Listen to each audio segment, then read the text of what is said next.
नमस्कार दोस्तों, आप सभी का स्वागत है। यूपीएसआई की परीक्षा के लिए संविधान और मूल विधि हम पढ़ रहे हैं। तो लेक्चर नंबर ये 16 होगा। आज हम पढ़ेंगे राज्य के महाधिवक्ता। तो जैसा कि हम आपको बता देना चाह रहे हैं, संविधान का भाग 6 हम अभी तक पढ़ रहे हैं। तो संविधान के भाग 6 में राज्य शासन व्यवस्था के बारे में सभी चीज़ें हैं, जैसे राज्य की कार्यपालिका, राज्य की विधायिका, राज्य की जो न्यायपालिका है, वो सभी आपको भाग 6 में पढ़ना है। तो राज्य की कार्यपालिका में राज्यपाल, मंत्री परिषद, मुख्यमंत्री तो आपने पढ़ लिया। अब हम पढ़ेंगे राज्य के महाधिवक्ता। तो इसे पढ़ने के बाद राज्य की कार्यपालिका समाप्त हो जाएगी। उसके बाद राज्य की विधानमंडल हम पढ़ेंगे, या कहा जाए राज्य की विधायिका हम पढ़ेंगे, जिसके 2 सदन होते हैं, विधानसभा और विधान परिषद। इनके बारे में चर्चा की जाएगी। तो चलिए शुरुआत करते हैं राज्य के महाधिवक्ता। तो केवल 2 ही आर्टिकल राज्य के महाधिवक्ता से संबंधित हैं। जैसा आपने केंद्र के लिए पढ़ा था महान्यायवादी, उसी प्रकार राज्यों में भी होते हैं सरकार के लिए महाधिवक्ता। जैसे केंद्र सरकार के लिए एक वकील की आवश्यकता होती है, वैसे ही राज्य सरकारों को भी एक वकील की आवश्यकता होती है, जो उन्हें कुछ कानूनी सलाह दे, या राज्य सरकार के खिलाफ अगर मुकदमा हो जाए किसी भी कोर्ट में, तो राज्य सरकार की ओर से जो वकील जाते हैं वो महाधिवक्ता ही होते हैं। ठीक है। तो एक तरीके से कहा जाए राज्य सरकार के सबसे बड़े वकील कौन है? महाधिवक्ता है, एडवोकेट जनरल। ठीक है। तो चलिए इनके बारे में सभी बातें शुरू करते हैं जो आपकी परीक्षा की दृष्टि से इम्पोर्टेंट है। तो सबसे पहले ये याद रखिए, राज्य के सर्वोच्च विधिक अधिकारी कौन है? राज्य के महाधिवक्ता, जो विधिक मामलों में सरकार को सलाह देने का कार्य करते हैं। तो ये सिंपल सी बात है। सबसे पहला आर्टिकल इनसे रिलेटेड है, आर्टिकल 165। 2 ही आर्टिकल आपको पढ़ने हैं।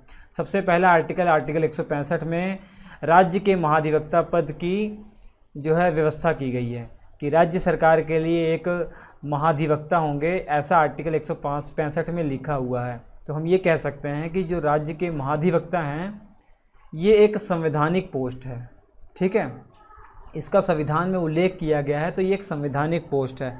ऐसा नहीं कि ये सरकार के द्वारा खुद से ये पोस्ट लाई गई है, नहीं, ये एक संवैधानिक पोस्ट है। ठीक।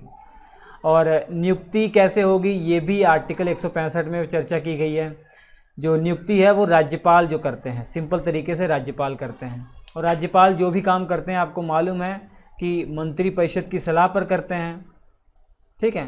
तो कॉमन सेंस है, जो महाधिवक्ता हैं ये किसके लिए काम करेंगे बताइए? राज्य सरकार के लिए काम करेंगे। तो सरकार जिसे चाहेगी उसे ही नियुक्त करवाएगी, क्योंकि उसे काम लेना है ना। तो इसी कारण से राज्यपाल के द्वारा इसकी नियुक्ति होती है मंत्री परिषद की सलाह पर। ठीक है। इसके अलावा योग्यता क्या होनी चाहिए, ये भी आर्टिकल 165 में वर्णन किया गया है। तो इनकी जो योग्यता है वो हाई कोर्ट का न्यायाधीश बनने की योग्य ये हों। अगर किसी को महाधिवक्ता बनना है तो उसकी सबसे पहले योग्यता क्या होनी चाहिए, देखेंगे आप। योग्यता जो है, क्या वो हाई कोर्ट का न्यायाधीश बनने योग्य हो? ऐसा नहीं है कि वो हाई कोर्ट का न्यायाधीश हो, नहीं। हाई कोर्ट का न्यायाधीश बनने की योग्यता अगर रखता हो तो उसे राज्य का महाधिवक्ता बनाया जा सकता है। ये है इसकी योग्यता। ठीक। तो आप कहेंगे सर हाई कोर्ट का न्यायाधीश बनने की क्या योग्यता है? तो वो देख लेते हैं कि हाई कोर्ट का न्यायाधीश बनने की क्या योग्यता है। हालांकि हाई कोर्ट आप पढ़ेंगे ही, तो हाई कोर्ट के न्यायाधीशों की क्या योग्यता होनी चाहिए न्यायाधीश बनने के लिए, वो वहाँ पर आप पढ़ ही लेंगे, लेकिन यहाँ मैं आपको फिर से बता दे रहा हूँ। ठीक है। एक तरीके का आपको पहले से जानकारी हो जाएगी तो आगे और आसान लगेगा। तो फिर से मैं बता रहा हूँ कि राज्य के जो महाधिवक्ता हैं इनकी क्या योग्यता होनी चाहिए, कौन राज्य का महाधिवक्ता बन सकता है? तो उसके पास ऐसी योग्यता होनी चाहिए कि वो किसी हाई कोर्ट का न्यायाधीश नियुक्त किया जा सके। हाई कोर्ट का न्यायाधीश हो ऐसा ज़रूरी नहीं है, बस हाई कोर्ट का न्यायाधीश बनने की योग्यता रखता हो। तो सवाल उठता है कि हाई कोर्ट का न्यायाधीश बनने की क्या योग्यताएं हैं? तो सबसे पहली बात तो भारत का नागरिक होना चाहिए और 62 वर्ष आयु पूरी ना की हो, क्योंकि 62 वर्ष की आयु में हाई कोर्ट के न्यायाधीश रिटायर होते हैं, सेवानिवृत्त होते हैं। तो 62 वर्ष की आयु या उसके बाद की आयु का क्या करेंगे? ठीक है। तो भारत का नागरिक होना चाहिए और 62 वर्ष की आयु पूरी ना की गई हो।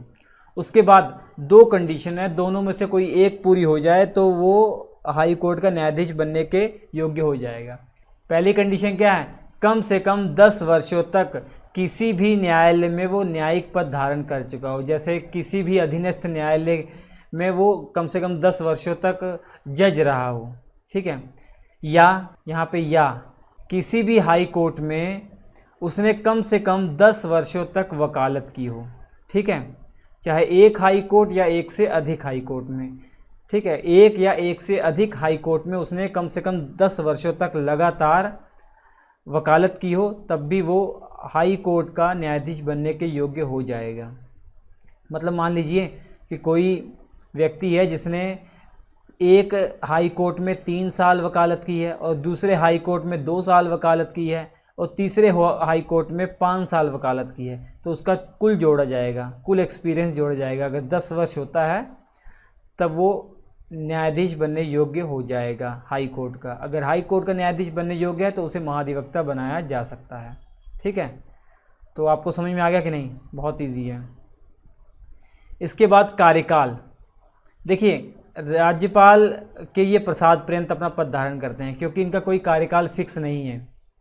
सरकार के लिए काम करेंगे, सरकार जब तक चाहेगी तब तक इन्हें पद पर बनाए रखेगी। सरकार को अगर लगेगा ये हमारे लिए अच्छा काम कर रहे हैं तब तो ये पद पर बने रहेंगे। अगर सरकार को लगेगा ये हमारे किसी काम के नहीं हैं तो उन्हें राज्यपाल के द्वारा पद से हटा दिया जाएगा, ठीक है। जो सरकार है या कहा जाए मंत्री परिषद है वो राज्यपाल से कहकर इन्हें पद से हटा सकती है। तो इसलिए कहा जा रहा है इनका जो कार्यकाल है राज्यपाल के प्रसाद पर्यंत होता है, ठीक। समझ में आ गया होगा आपको।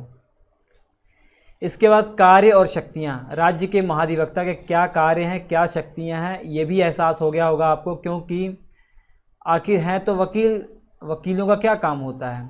राज्यपाल को किसी विधिक विषयों पर परामर्श देना, राज्यपाल को किसी कानूनी विषय पर परामर्श देना इनका काम है।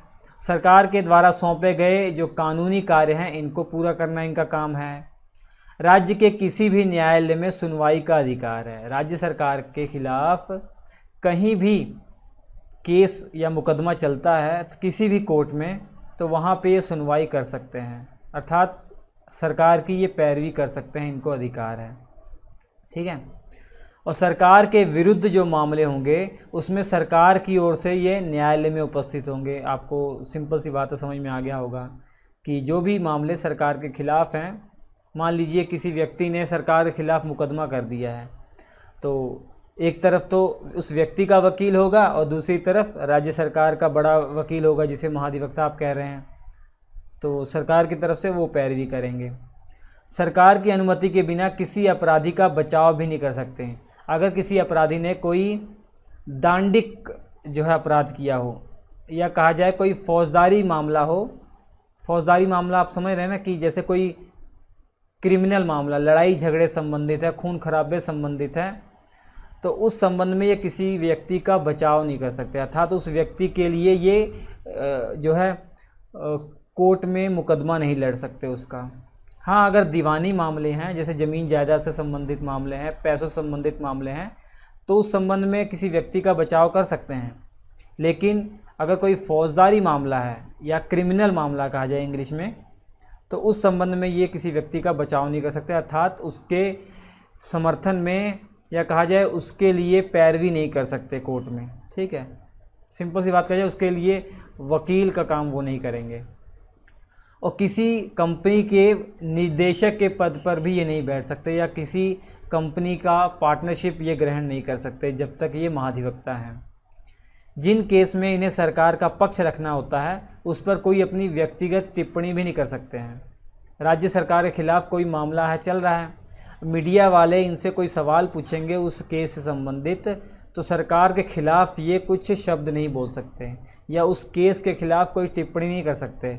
ऐसा नहीं कह सकते कि राज्य सरकार ने जो काम किया है ये अच्छा नहीं काम किया है, जो ये केस है ये राज्य सरकार ज़बरदस्ती लड़वा रही है मुझसे, ऐसा कोई टिप्पणी नहीं कर सकते। आप समझ सकते हैं मैं क्या कहना चाह रहा हूँ, ठीक है। अब इसके बाद एक और आर्टिकल आता है, आर्टिकल 177। मैंने कहा ना केवल 2 ही आर्टिकल आपको पढ़ने हैं, तो आर्टिकल 177 केवल राज्य के महाधिवक्ता के लिए नहीं है, ये राज्य मंत्रियों के लिए भी है। जो राज्य के मंत्री हैं ना, मंत्री परिषद के जो सदस्य हैं, जो मंत्री हैं, उनका और महाधिवक्ता दोनों के लिए कुछ अधिकारों की बात करता है आर्टिकल 177। क्या बात करता है देखते हैं। इसमें ये कहा गया है कि राज्य विधानमंडल की किसी भी सदन या किसी भी कार्यवाही में भाग ले सकते हैं, मंत्री भी और महाधिवक्ता भी, और उसमें चाहे तो बोल भी सकते हैं। लेकिन ये याद रखिए, जो महाधिवक्ता होते हैं वो सदन में वोट नहीं कर सकते हैं, जबकि जो मंत्री होते हैं वो किसी न किसी सदन के सदस्य तो होंगे ही, या विधानसभा के या विधान परिषद के, तभी तो वो मंत्री बने हैं। तो जिस सदन के वो सदस्य हैं उस सदन में वोट तो वो कर सकते हैं, लेकिन महाधिवक्ता किसी भी सदन के सदस्य नहीं होते हैं। इसी कारण से वो किसी भी सदन की कार्यवाही में भाग तो ले सकते हैं लेकिन वोट नहीं कर सकते हैं। ठीक है, मान लीजिए कोई विधेयक पे चर्चा हो रही है, उस पर भाग तो ले लिया, उस पर अपनी राय रख सकते हैं, लेकिन जब वोटिंग की बारी आएगी तो वोटिंग में हिस्सा नहीं लेंगे। ये समझ पा रहे हैं ना आप? तो ये सिंपल सा टॉपिक था राज्य के महाधिवक्ता। बहुत आसान है, आपको लेक्चर देखते ही समझ में आ जाना चाहिए। कोई डाउट है तो कमेंट ज़रूर कीजिएगा, उसको सॉल्व किया जाएगा। इसके बाद वाला जो लेक्चर होगा वो देखना मत भूलिए, ज़रूर देखिएगा, क्योंकि वो होगा विधायिका के लिए, राज्य की विधायिका, या कहा जाए राज्य की विधानमंडल। विधानसभा और विधान परिषद 2 सदन होते हैं। हालांकि विधानसभा विधान परिषद 2 सदन कुछ ही राज्यों में है, 6 राज्यों में है। ठीक है, बाकी अन्य राज्यों में केवल विधानसभा ही है, विधान परिषद नहीं है। खैर, जब पढ़ेंगे हम डिटेल में बताएंगे ही। स्क्रीन पर 4 लेक्चर आ रहे हैं, महत्वपूर्ण लेक्चर है, देख लीजिएगा। हम आपसे मिलते हैं अगले एपिसोड में, तब तक के लिए नमस्कार।